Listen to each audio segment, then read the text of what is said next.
প্রিয় দর্শক, আসসালামু আলাইকুম। সাদাসিধে কথায় আপনাদের স্বাগত জানাচ্ছি নতুন পর্বে। ২১শে পদক এর গেজেট ঘোষণা হলো এবং কে কে পাচ্ছেন সেটি খুব স্পষ্ট করা হলো এবং প্রত্যেকটা বাড়ি যখন রাষ্ট্রীয় পুরস্কার ঘোষণা করা হয় তখন তা নিয়ে আলোচনা সমালোচনা আমরা শুনি প্রত্যেক সরকার আমলেই। কোনো সরকার আমলে এমন কিছু হয় নাই যে সরকার আমলে তার রাষ্ট্রীয় পদক নিয়ে একটা পক্ষ বা বিভিন্ন পক্ষ আলোচনা সমালোচনায় মুখর হয়নি, এবারও হয়েছে। কিন্তু যে সিস্টেমটার সংস্কারের কথা বা প্রস্তাবনায় আমি আজ এই কথাগুলো বলার প্রয়োজন বোধ করছি সেটি হচ্ছে ২১শে পদক রাষ্ট্রের দ্বিতীয় সর্বোচ্চ সম্মান, অর্থাৎ রাষ্ট্র তার নাগরিককে সর্বোচ্চ সম্মানে যে ভূষিত করা হয় সেটি স্বাধীনতা পদক। পরবর্তীতেই অবস্থান হচ্ছে ২১শে পদক। এই পদকটি বাংলাদেশে যিনি পান তিনি আসলে কোনো রাষ্ট্রীয় বা দলীয় কোনো গোত্রভুক্ত হন না। আজ থেকে ২০ বছর পরে যখন তার পরিবার শুনবে যে তার আন্টি, দাদি, খালা, খালু কিংবা মামা কিংবা বড় ভাই ২১শে পদক পেয়েছিলেন,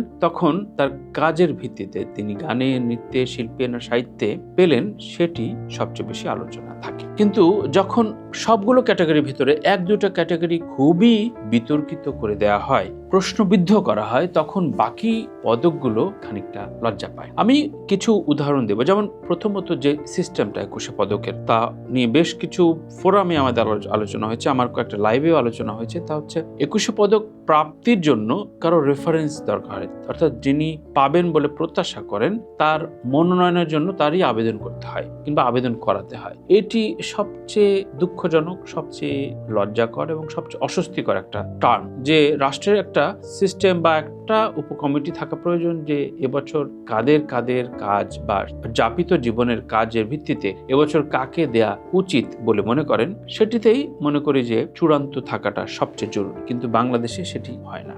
আমি আমার কিছু অভিজ্ঞতার কথা বলি। যেমন জয়ন্ত চট্টোপাধ্যায় আমার রাত আড্ডা শোতে এলেন। একটা পর্যায়ে আমি ভেবে রেখেছিলাম জয়ন্তদা নিশ্চয়ই ২১শে পদক পেয়েছেন আগেই, সুতরাং সম্মাননা নিয়ে প্রসঙ্গ থাকে, আমি কথা তুলি। তো ২১শে পদক প্রাপ্তি বা তার অনুভূতি যখন জানতে চাইলাম তখন উনি অবাক হয়ে গেলেন যে ২১শে পদক আমি কবে পেলাম, তুমি কি বলছো? তখন আমি নিজে অবাক হলাম যে আপনি ২১শে পদক পাননি, বা আপনার এই অভিনয়, আপনার বাচিক শিল্প বা আপনার এই এন্টায়ার জীবন যে শিল্পকর্মের সাথে নিবিষ্ট হয়ে থাকলেন তাতে রাষ্ট্র আপনাকে সম্মান করলো না, এটা তো খুবই অবাক করার মতো বিষয়। এবং সেই লাইভটি হবার পর বেশ কিছু পত্রিকায়, আমি নিজেও লিখলাম, পত্রিকায় আলোচনা উঠলো।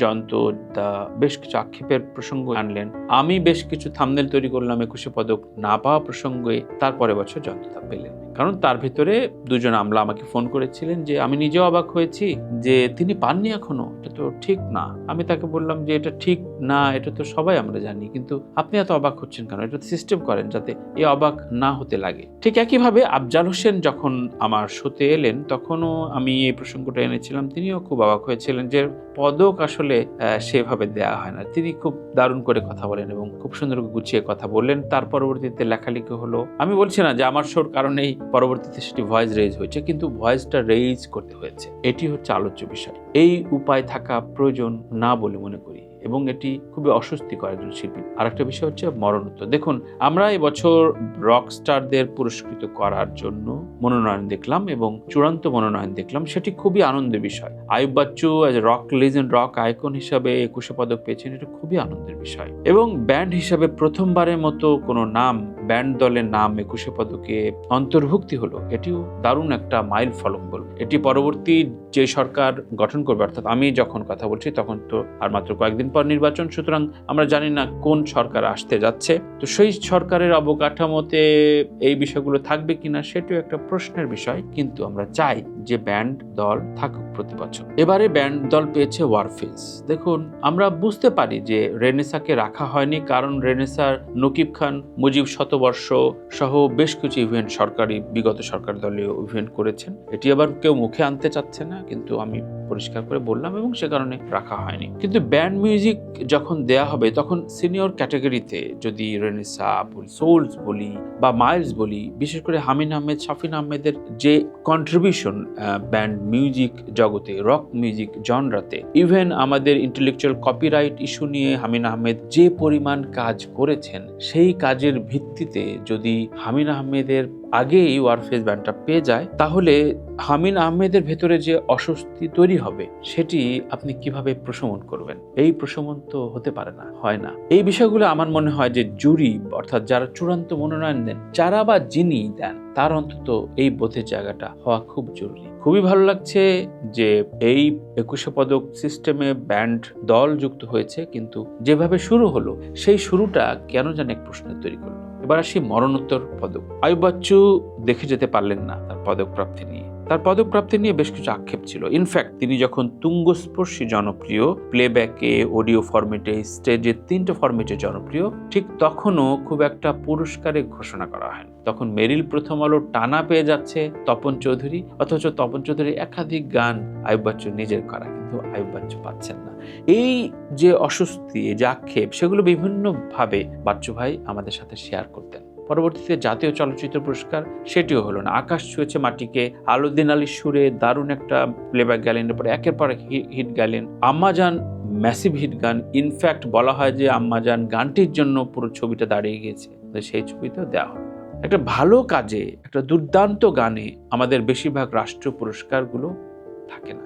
জাতীয় চলচ্চিত্র পুরস্কারের কথা, এর পরবর্তীতে 21শে পদক তাকে দেয়াই যেত জীবিত থাকা অবস্থায়, দেয়া হলো না। মৃত্যুর পর সেই আনন্দটা সেই শিল্পী তো আর জানতে পারেন না। ইনফ্যাক্ট আজম খান মারা যাবার পরে দেয়া হলো, সেটিও দেওয়া হতো না, কারণ তার পরিবার উদাসীন ছিলেন, খুব একটা আগ্রহ দেখাচ্ছিলেন না। কিন্তু এরশাদুল হক টিঙ্কু, সাংবাদিক এরশাদুল হক টিঙ্কু, যার পিআর ফার্ম রয়েছে কুল এক্সপোজার নামে, আজম ভাইয়ের খুবই ঘনিষ্ঠ, এবং তিনি মোটামুটি দৌড়াদৌড়ি করে সবকিছু ফোরামে জমা টমা দিয়ে তার পরবর্তীতে আজম খানের 21শে পদক প্রাপ্তির বিষয়টা চূড়ান্ত পর্যায়ে আনা গেল। কেন ভাই? একজন শিল্পীকে রাষ্ট্র সম্মান দেবে, সেটার একটা কমিটি থাকবে না, সেটার একটা দেখভাল থাকবে না, যে কারা কারা পাননি এখনো, কাদের সিরিয়াল কিভাবে সম্মানজনক সিরিয়াল করা যায়। এটা খুবই দুঃখজনক। ওই একইভাবে আসলে হামিন আহমেদের এই না পাওয়াটা আমি খুবই সিগনিফিকেন্ট বলবো। অনেকে বলছে শাফিন আহমেদের কথা বলা হচ্ছে না কেন, কিন্তু Shafin Ahmed as a singer হিসেবে অবশ্যই লেজেন্ডারি সিঙ্গার, কিন্তু টোটাল ব্যান্ড মিউজিক দাঁড় করানো, বাম্বা সাংগঠনিক পর্যায়, ইন্টেলেকচুয়াল কপিরাইট ইস্যুগুলো নিয়ে যে পরিমাণ দৌড়াদৌড়ি, রিসার্চ কাজ করেছেন হামিন আহমেদ, সেটি অনস্বীকার্য। এটিকে কেউ আপনারা এক্সিট করতে পারবেন না। সেই হামিন আহমেদকে রেখে ওয়ারফেজকে দেয়া হলো। আমি ওয়ারফেজকে দেয়াতে মোটেই অখুশি নই, কিন্তু বিষয়টা সুন্দর হলো না। আরো সৌন্দর্যের হতো যদি হামিন আহমেদ বা মাইলসকে দিয়ে শুরু করা হতো। তারপরও পেয়েছে, কিন্তু ওই যে হয়তো যদি আবারও হামিন আহমেদের মৃত্যুর জন্য অপেক্ষা করতে হয় 21শে পদকের জন্য, এবং মৃত্যুর পর তার পরিবার হয়তো বললা শুরু করবে হামিন আহমেদ বেঁচে থাকলে খুব খুশি হতেন, এই খুশির দরকার নাই। মরণোত্তর পুরস্কার প্রথা বাতিল হওয়া দরকার। বরং অ্যাক্সিডেন্টলি একটা দুইটা ঘটনা ঘটে যেতে পারে, যে তাকে নিয়ে ভাবা হচ্ছিল অ্যাক্সিডেন্টলি, জন্ম মৃত্যু তো আসলে উপরওয়ালার একদম নির্ধারিত, সুতরাং আমাদের হাত নেই, কিন্তু এই বিষয়গুলো সত্যিকার অর্থে চূড়ান্ত হওয়া প্রয়োজন। আপনারা কি মনে করেন? পুরস্কার প্রাপ্তিতে ওই যে বললাম যে কিছু কিছু ক্ষেত্রে শাকুর মজিদ একটা দারুণ কথা লিখেছেন, যে প্রতি বছরই পুরস্কারের ক্ষেত্রে 1-2টা আবর যাবর পুরস্কার দেওয়া হয়, এবং সেইটা অনেকগুলো দুধের ভেতরে লেবু সেটিকে নষ্ট করে। যেমন নৃত্যকে পেয়েছেন, তার নামটা আমি এখন অব্দি সত্যিকার অর্থে খেয়াল করতে পারছি না, কিন্তু তার কন্ট্রিবিউশন কি, তার পরিচয় কি, তার কর্মজীবনের ব্যাপ্তিটা কি, তার চাইতে অনেক সিনিয়র, অনেক বড় বড় সাংগঠনিক নৃত্যশিল্পী বাংলাদেশে অলরেডি বিলং করছেন, কিন্তু তাদেরকে না দিয়ে এই একেবারেই ছোট ক্যারিয়ারের একজনকে দেওয়া হলে 21শে পদক। আপনি চিন্তা করেন, এই যে টোটাল সিস্টেমটাকে একটা লস করে দেয়া, এইটা খুবই অস্বস্তিকর একজন শিল্পী এবং শিল্পী সম্প্রদায়ের। অনেকেই ট্রল করে লিখেছেন, তাদের আক্ষেপ জানিয়েছেন, একটু মকারি করেছেন, স্যাটার করেছেন। সত্যি আমার চাইতে অনেক জুনিয়র যখন অনেক বড় স্বীকৃতি পেয়ে যাবে, আমার যে কন্ট্রিবিউশন, আমার যে ত্যাগ, আমার যে স্যাক্রিফাইস, সেটির কোনো মূল্যায়ন হবে না। মূল্যায়ন তো হবেই না, উল্টো অবমূল্যায়ন করার জন্য, অপমান করার জন্য আরেকজনকে দেবেন, সেইটা তো আসলে খুবই কষ্টকর, তাই না? এই আক্ষেপ, অভিমান একজন শিল্পীর তো থাকতে পারে। শিল্পীরা এমনি অভিমানী হন, তার উপরে এইসব অপমান আর করেন না। রাষ্ট্রপক্ষের একটা সম্মান যে দলের হোক, ইদানিং কথা বলা হচ্ছে যে জাতীয় পুরস্কার, রাষ্ট্রীয় পুরস্কারগুলো যে দলের পায় সেই দলের সেই শিল্পীরা কেনা গোলাম। আমাকে নিয়েও 2-4 জন বলেছে, শিল্পী তার কাজের জন্য পুরস্কার পায়, সেই রুলিং পার্টির কেনা গোলাম হিসেবে যদি আপনি পুরস্কারটা মনে করেন, তাহলে আপনি রাষ্ট্রকে অপমান করছেন। সবাই ভালো থাকবেন, ভালো রাখবেন আপনার আমার পাশের মানুষটিকে। এবং এই প্রসঙ্গে আপনার মতামত কি? আমি যেই যুক্তিগুলো দেখালাম বা আপনাদের কাছে শেয়ার করলাম, আপনি কি একমত কিনা লিখে জানান কমেন্টে। সেগুলো নিয়ে আরো আলোচনা তৈরি হোক, কারণ এই আলোচনাগুলো জরুরি আমার আপনার আগামীর জন্য। আল্লাহ হাফেজ।